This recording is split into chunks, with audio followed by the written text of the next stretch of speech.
It was a Monday night in Clearwater, Florida. The air was still humid even after midnight. Inside Leah Hackett's apartment at the Savannah Trace complex, she has decided that she's going to stay awake through the night, something that she was already very used to doing. She didn't have to work that evening, unusual for her as she typically worked the night shift, but she decided to try to stay up anyway. According to her family, Zachary didn't want to be late for school in the morning.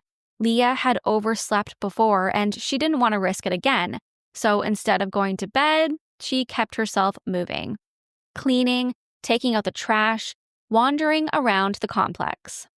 Sometime between 2 a.m. and 3 a.m., Leah decided to step outside for a cigarette.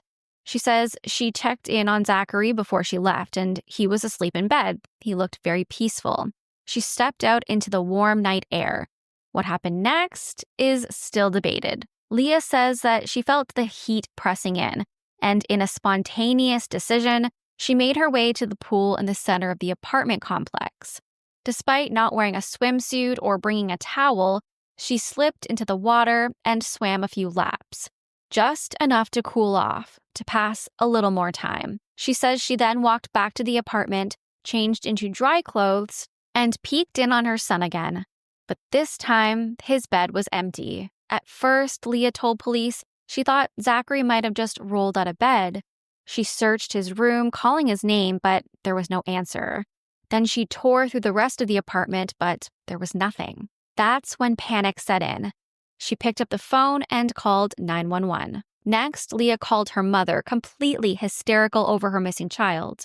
Leah's mom would say, quote, "She was all upset and crying and told us that she couldn't find Zachary, that someone took her baby. We just figured he went hiding with one of his friends, and that when we got over there, they would have found him. Unfortunately, that would not be the case." Exactly how long Leah had been outside has never been firmly established. In some versions of her story, she was gone for only 15 minutes. In others, it may have been closer to 2 hours. What's not in question is this. At some point during that window, an 8-year-old boy vanished without a trace.